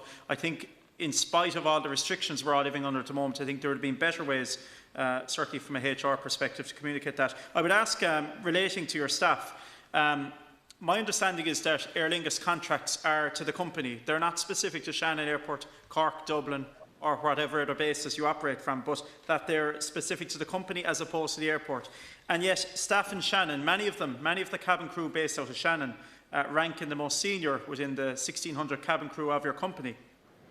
And yet, the standard and procedure in most places of work is it's a case of last in, first out. But in this case, when job cuts and when layoffs were on the horizon, it seemed to me that staff recruited in Dublin, some of them as late as last November, December, retained their jobs, but some in Shannon who've been 20, 25 years committed to the company faced temporary layoff. Could you explain the logic behind that? Because it certainly seems unfair and it certainly seems tilted towards one side of the country than the other. We've had to lay staff off in all of our locations, and in fact we've laid off more people at our Dublin base than we did in Shannon. Unfortunately, we're not operating any flights out of Shannon Airport, and throughout this crisis we've aligned the work. Cabin crew an opportunity to relocate for a number of weeks up to Dublin, to minibus up and down, because airlines have done this in the past. Did you offer them any plan B in that period? We don't have an operation out of Shannon. We have cabin crew and ground handling based at Shannon, and there was no work there to employ them to. We were also laying people off at Dublin, and we were reducing the hours of operation significantly at Dublin. So this isn't an issue of seniority. It's simply an issue of where the work was and how we were able to deploy that work. Again, and at the minute, we don't have flights at Shannon that we're operating. Again, Mr Doyle, I would say that their contract is to Aer Lingus, their contract isn't to Shannon Airport. So I think there was an onus on your company to at least, at a minimum, offer them the possibility of minibusing up and down. Other airlines have done it in the past, flying from Shannon, at least taking home a salary in the week. So some of them have lost out to someone who's only with the company 5 or 6 months, and they have 20, 25 year service. But I hear your answer. The answer I believe you've given is a resounding no. The next thing I'd like to ask is, when do you anticipate resumption of flights to and from Shannon, in particular flights to and from Heathrow? We evaluate what's going on the demand side, and we're making commercial decisions everywhere about where we fly. So the reality is when we see the demand pick up, we would then evaluate what we can reinstate. Shannon Heathrow is very much on a watch list, and as soon as that becomes viable, we would be keen to reinstate that service. But at the minute, it is not at a point where it's viable. And certainly in talks we've had with airport management, September has been flagged as a potential return to that flight. Could you confirm that, please, if possible? I can't confirm it because it's not confirmed. We're evaluating the situation. As I said, I think the impact of the policies that we have at the minute are suppressing demand, and Shannon Heathrow, we're not in a position to confirm when that would be restored. And is it the case that if somebody now books online vis-à-vis the Aer Lingus website for a Shannon flight, that a day or two later they'll get an email saying that that flight isn't possible and offering them an alternative out of Dublin?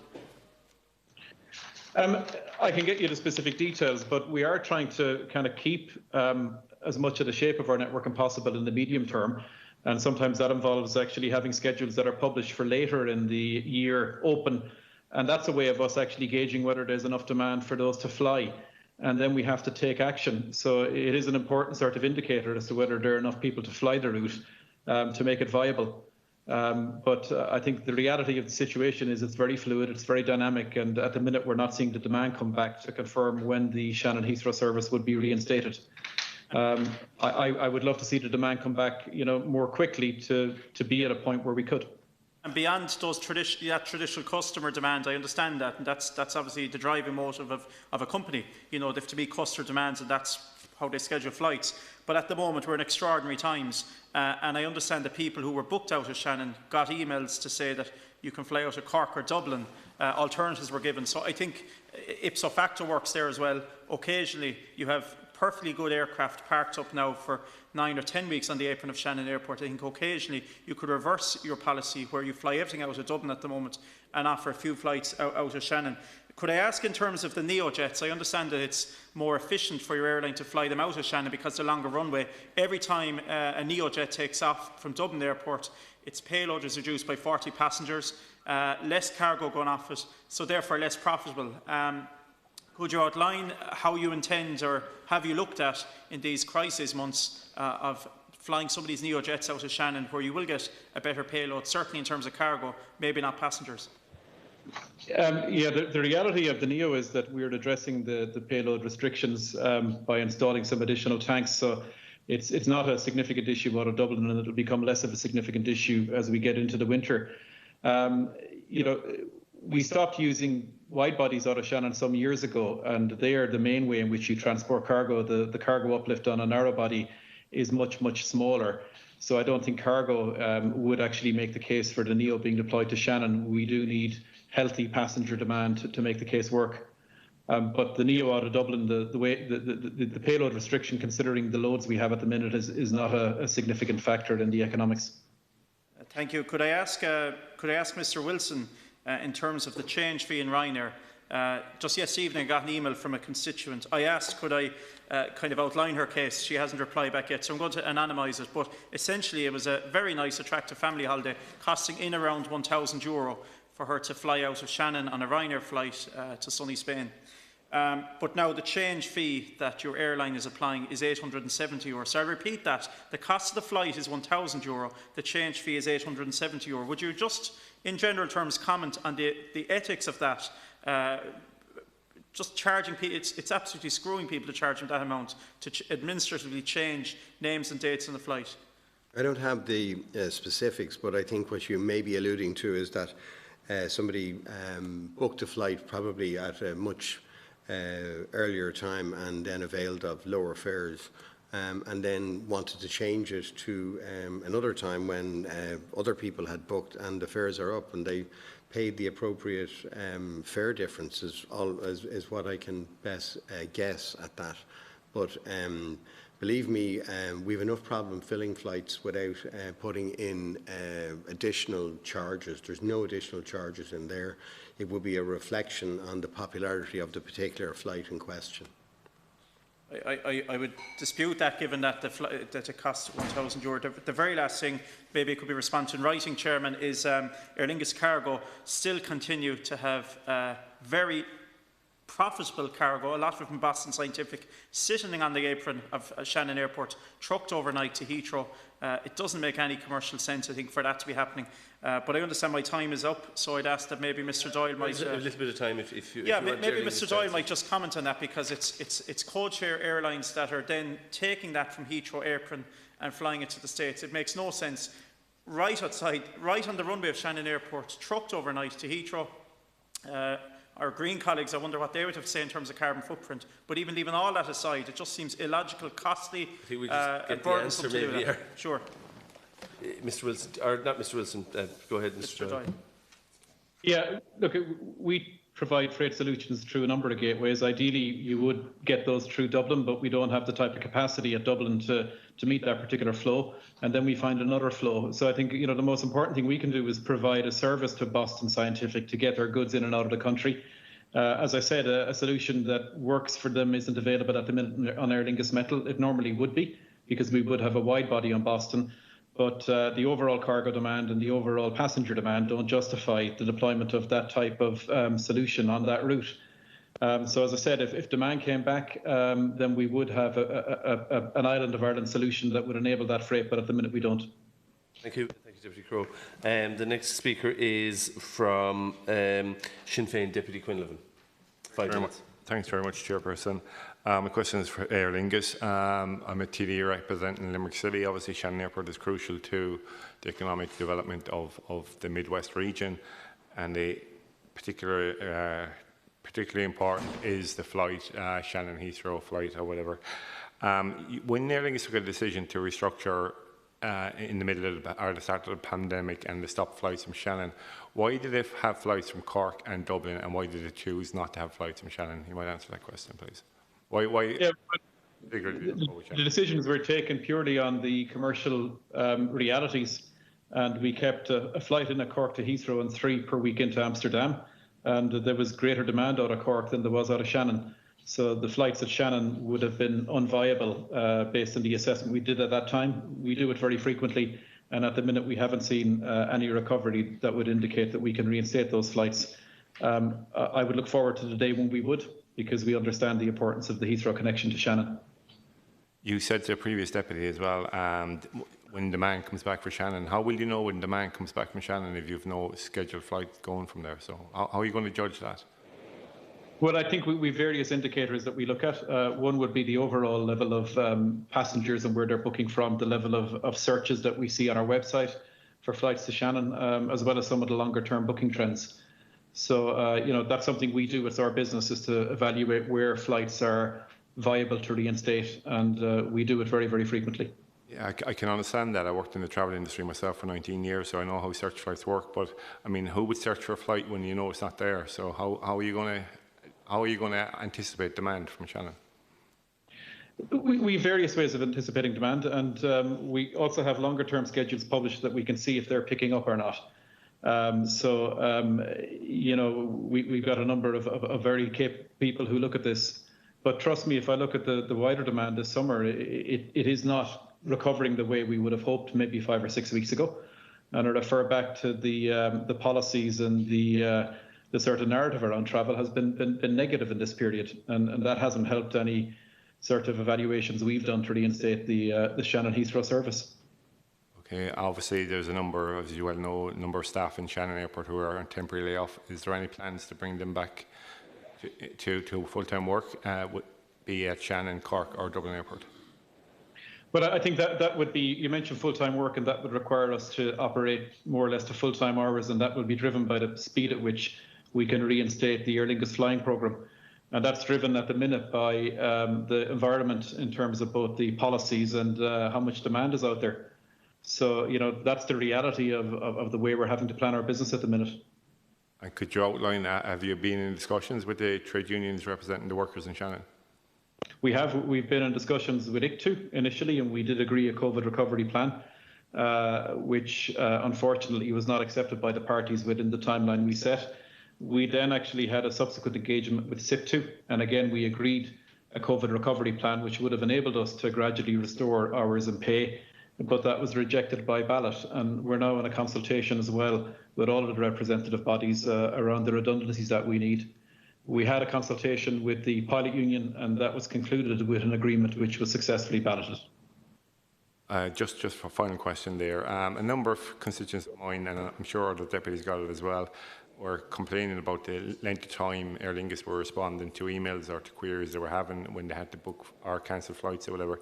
How can you justify now Aer Lingus had a really good reputation for a huge number of years for first class public service or customer service as well, but how can you stand over the poor public or customer service you're offering at the moment when you actually have staff who want to come to work, would be able to do the customer services but they're not employed answering the emails or calls?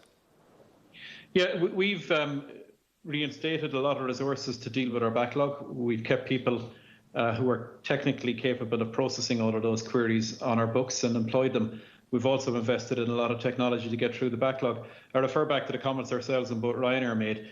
You know, the scale of cancellations and the scale of refunds that we're seeing is unprecedented. You know, the industry in Aer Lingus has never seen anything like that. You know, we've had to cancel 95% of our planned flights for April, May and June. You know, we're working through that as quickly and as hard as we can. And as I said, we're making progress, but this is unprecedented, the scale of transactions that we're having to process. I understand that. I understand the scale. I worked in the business through 9/11, which was difficult, not on the scale of this, but a huge difficult time. But there's actually staff members in Shannon who've told me themselves they would be well able to do this work and haven't been contacted by yourselves to do so. And I find it strange that our constituents can come to me and say they can't get through to Aer Lingus, they can't get a response to an email, and I understand the scale of the cancellations. But if you have staff there who are able to help out and not being contacted by the airline to come in and do the job, I find that bizarre, to be honest. Okay, well, look, trust me, we're doing everything we can to clear this backlog. And it's, as I said, unprecedented. You mentioned 9/11. I think air travel fell by 7% after 9/11.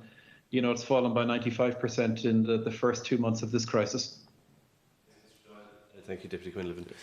The next speaker is Deputy Burke. You're taking 5 minutes or 10? 5 minutes, yeah. 5, is it? Thanks very much. Yeah, okay. Deputy Burke, go ahead, yep. Go ahead. Is that okay? Sorry, my apologies. I think Deputy Durkin is to follow me with 5 minutes. And thanks very much for the presentations here this morning, for your submissions. Can I just go to the issue of, in the submission we received from Ryanair, there was a suggestion that there would be a reduction in airport charges in order to help the industry. Has that happened in any of the other members of the European Union countries at this stage? So that's question number one. Number two, in relation to your criticism of the Irish government's approach in relation to destinations and the green routes, to what stage has the airline industry increased in numbers now since there have been changes in other countries. There was a 95% reduction, 14 million trips in April down to 40,000 in April. What stage is it now at in the rest of Europe at this stage? On the first issue of supports, what you can see is that in Spain they have put a 100% discount on landing charges. Portugal has done a 70% discount. Cyprus is offering incentives on a per passenger basis, and Sicily, which is actually has a larger population than the Republic of Ireland, has offered a specific incentive scheme for low fares airlines. So, like, they are out there, they know what's going to happen, and again, like, the point is that there's going to be a smaller pool of available seats, not only this winter, not only next summer, but for the next 3 or 4 years. And airlines are reducing. We're probably the only airline, I would say, once we get into next summer, if we don't have a complete second wave or something else untoward happens, that we have the ability at least to grow. We have got 200 aircraft on order. And what's going to happen is that the only seats that are going to be available in Ireland are from the 2 airlines that are present here in any significant volume.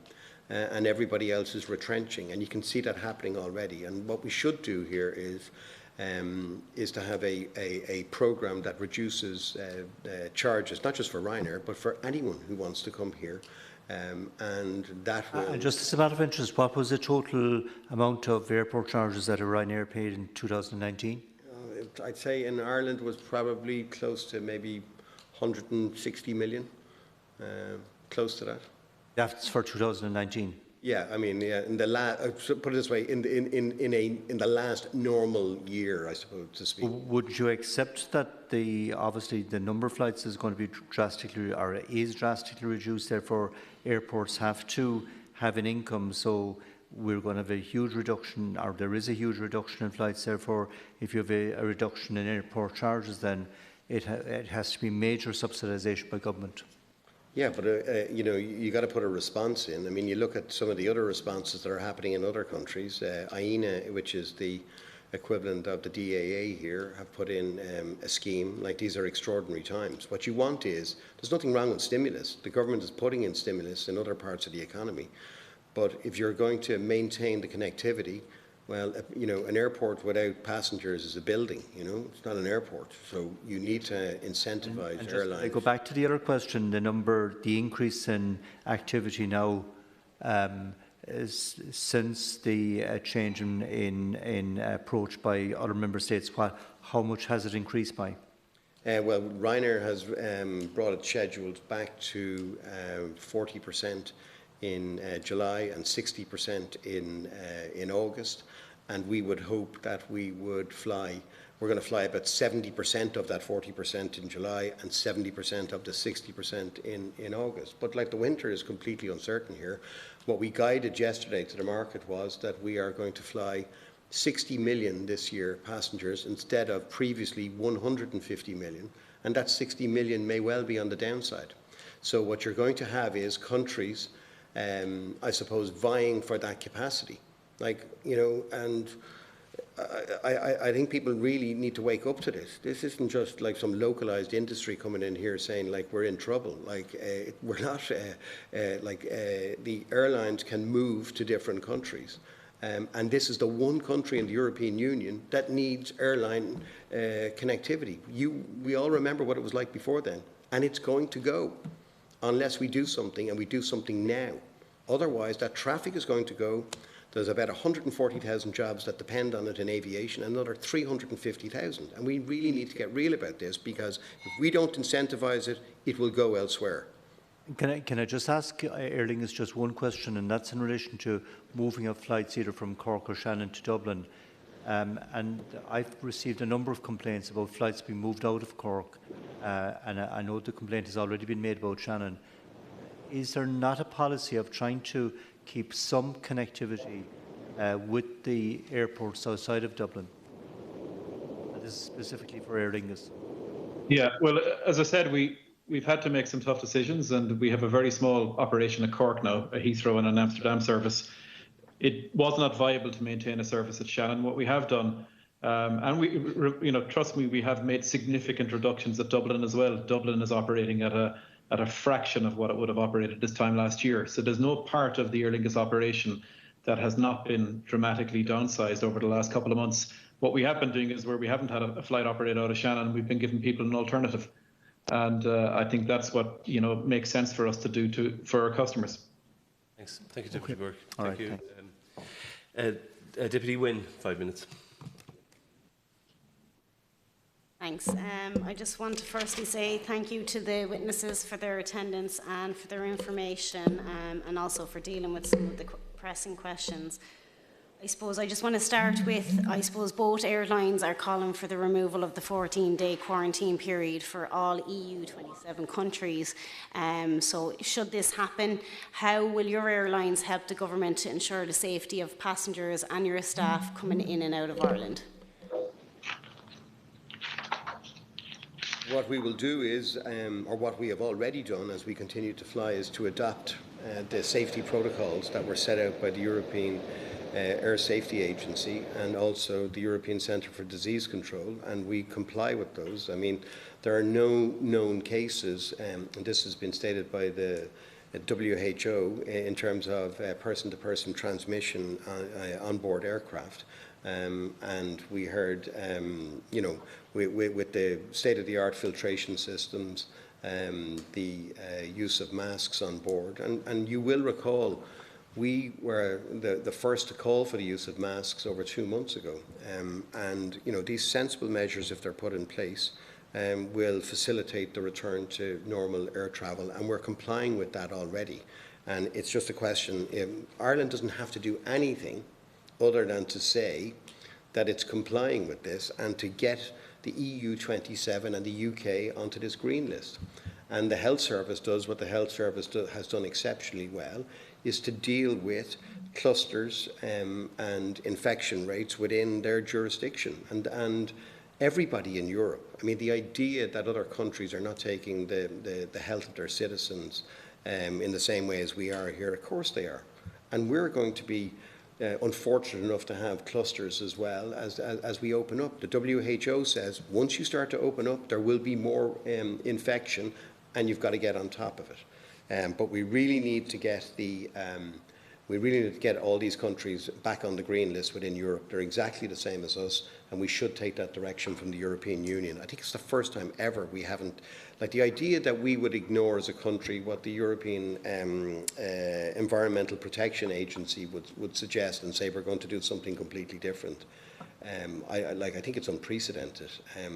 I know that people think that they may be doing the right thing, but the damage they're going to do to this economy, not just to the airlines, but to the economy, I'd like to come back here next year and have a look at what it's going to look like then. Thank you for your comments there. Thank you. I just want to move on because I have a time limit, I suppose. So what is your airline's commitment to Shannon Airport? I suppose that would be in my region, in Clare, and would be obviously a very pressing issue at the moment. So if the government were to fund the airlines in any way possible, how will you ensure that services will return to the regional airport of Shannon? Or is it for me? The question's for me? Is it Ryanair? Yeah. Yeah, okay. We have 2 aircraft based in Shannon, and what we want to do is that we operate, I think, about 17 or 18 routes out of Shannon. We've come to an agreement with our people down there to a time of reduced activity to spread that work. But we are still not operating at full capacity. And if we don't have, if our ability to fly through government policy at the moment says that we want you to fly, but we don't want anyone to fly with you, well, there's got to be a break point at some stage as to whether we as a business would be better to put those aircraft elsewhere. We're committed to Shannon, we're committed to the regional airports, we're committed to Cork as well, and we fly into Knock and also into Kerry. If there are incentives put in place, we will put more traffic. Shannon. Pardon? there has been less flights from No, there's 2 aircraft still there. We still are we haven't taken any of the aircraft out. They're just flying less. Of course, we want to fly them more. It would be helpful if we had a program of incentives that would say it would be helpful to link Shannon with the rest of Europe if the government would put the rest of Europe on the green list and the UK, so that people would actually want to fly to Shannon. Okay, thank you.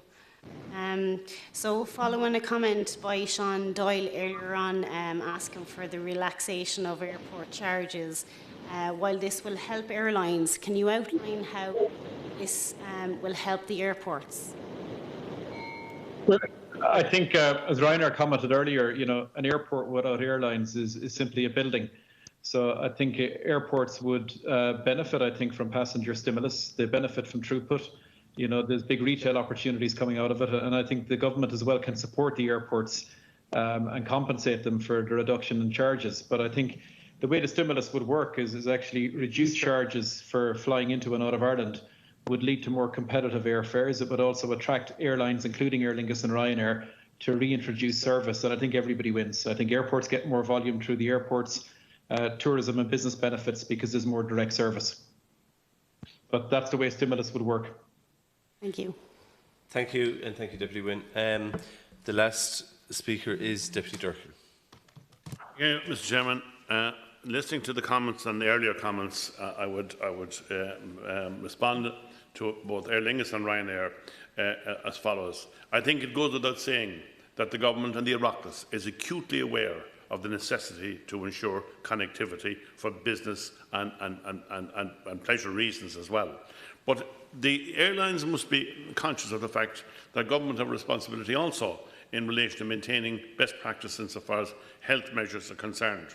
And my question would be there that we know that, for instance, that this is an island nation. There are only 2 ways you can get off an island nation. One is appreciably faster than the other, and we know all the implications that are there. So my question is this: instead of pointing the finger at government and the regulations, can the airlines themselves do anything further to improve the connectivity and at the same time enhance the safety measures that are necessary in the present climate? If I can pick up on that from Aer Lingus to start with, we've been implementing, both Ryanair and Aer Lingus have implemented the safety measures since May to make sure that flying is safe. That is our aircraft cleaning processes, the wearing of masks, the health declarations that people submit before they travel, the compliance with the passenger locator forms, the filtering on board aircraft is as clean as a hospital operating theatre and is very effective at dealing with microorganisms, including the coronavirus. And the experience that we've seen from IATA thus far, tells us that an aircraft is a very, very safe place to travel. So I think we do this, we're ready, we've done it, we've adopted EASA and the ECDC recommendations, very, very early in the recovery period from the pandemic. I think what we're shining a light on today is the fact that public health policy and the political policy here in Ireland is out of sync with Europe. And I don't think it's sustainable as we look to head into the winter and maybe have to live with the coronavirus for a sustained period. So we're going to have to live alongside the virus. The stated strategy was containment, but the aviation strategy appears to be one of elimination. And that has got big consequences for aviation. And we're happy to engage in ways that we can support the opening up of borders. But we have done everything we can as quickly and proactively as we can do to make sure the elements of travel that we cover, when people get at an airport, get on an aircraft and get to the other end, are as safe and reassuring as they can be. Thank you. Have you carried passengers that you know of in recent times from in areas of high infection that have come to another location and started another spike in the level of the endemic? Well, we would work with the HSC on whatever contact tracing request that we get. What I would say, if you look at the HSC tracker data, I think it's showing that the overall source of transmission, the travel, is averaging at about 2% today. So I would think that alongside other causes of transmission, we've got to kind of understand where travel sits. Herman, I would be one of the people, and most people I think here would be anxious that every possible assistance be made available to the airlines to ensure their long-term viability. And we realise the serious threats that they are under at the present time. But do they also recognise the issues that face government at the present time, and the possibility of a spike and a recurrence, a second wave, and what that will do not only to the health of the people of the country, but also and ultimately to the economy, both air travel and all other aspects of the economy? Yeah, but sorry, Deputy. Yeah, of course we do, and we have to protect our people, which I've alluded to earlier, who come in close contact, and like we've said it on several times during this, that this isn't just an aviation agenda or a company agenda. Like it's an economic agenda for this country. And you know, the idea that all infection seems to come from outside the country is misplaced. And we are going to have recurrences of this, regardless of air travel. And you know, the Spanish this week had spikes in Catalonia, in Lleida, just outside Barcelona, and they're going to be, and there have been ones in Germany, despite your best efforts. But like, it is completely disproportionate to cut off the economic lifeblood of this country and all the economic damage that's going to do, on the basis that we believe that the only where infection is going to come from overseas, when that isn't the case. The virus is going to be with us, this disease is going to be with us for a long time, and we're going to have to find a way of minimising the risk. But the narrative, unfortunately, in this country has moved to people going on their holidays when it's about connectivity. It isn't, if we cut ourselves off completely, I mean, we have this green list, we've got a land border with Northern Ireland. You know, it's porous in terms of people moving backwards and forwards. People could fly from one country into another. Like, it's a nonsense. It doesn't work. Even if you want it to work, it doesn't work. The public health authorities will do their job in a safe environment within the European Union and the UK, where people are working to eliminate this disease. This isn't some far-flung place that isn't taking this seriously. And we're all going to have to work together on it. Otherwise, and we are the most vulnerable in this country because we're an island nation, and we're going to go back to the 1950s here if we don't wake up and do something now, because there's reduced seats, and I don't think people actually realise what's going to happen in terms of unemployment in this country. We don't get up and do something about it. We do realise, Chairman, all the implications on both sides of the argument, and that's why I put out that there, because I don't always accept the figures put forward by the airlines. There are restrictions, for instance, between the UK and Northern Ireland have been reintroduced in the last couple of weeks. Thank you, Chairman. Thank you very much, Deputy Leader. I just have a couple of questions. Mr. Doyle, Mr. Wilson, you're both Irish. You both live in Ireland, or at least you work in Ireland. Why do you, so you understand Ireland, and why do you think that our reaction is as different as you say it is from every other European state to the coronavirus? I think, my own personal view is that I think the Europeans have a history of knowing when there's trouble coming. They've gone through many periods of upheaval, and they are prepared. They know that they've got a problem and they've got to deal with it. Here, I think we've taken it by taking positions, as if there's an aviation position and there's a medical position. There isn't. There's a middle ground here, and I think they approach that because they've been through this before, and they've been through various crises like this, and they get down to business. You know, you look at politicians like Angela Merkel and Macron.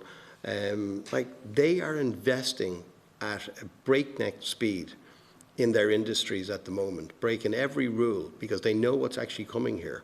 And I would say that the EU bailout package is a sideshow compared to what they're doing with their private companies.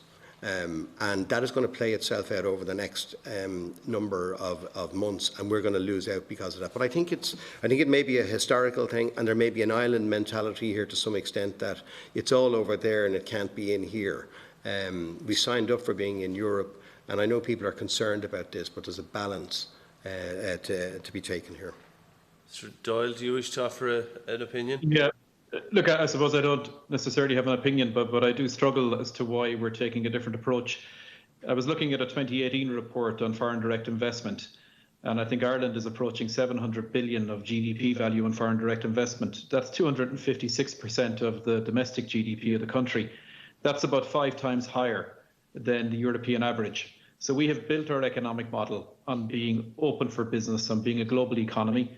A lot of companies have invested in Ireland over the last decade on the basis that it's a great place to be HQing and doing business globally and doing business in Europe. And I do think that we are taking that for granted at the minute, not understanding the consequence for that sector and that economic model if we don't enable connectivity. I think in other countries we may be seeing the effect of unemployment more immediately. Certainly, I think in the UK, you are seeing the news around unemployment levels, reaching very, very scary heights, and job losses begin to hit home a bit more quickly. And I think politicians are responding to the economic outlook with a bit more urgency on the back of that. Thanks very much. I suppose a question specifically for Mr. Doyle, and you may not have the answer to this, but how many of the Heathrow slots that IAG as a group have are currently being used? I can get you the exact detail, but we're basically obviously exercising our rights under the slot waiver rule, which has been enacted for the summer by the EU. So we're not mandated to kind of keep those slots in the 80-20 use it or lose it space. So we have a much smaller operation, but I can write to the committee with the detail of exactly what that looks like.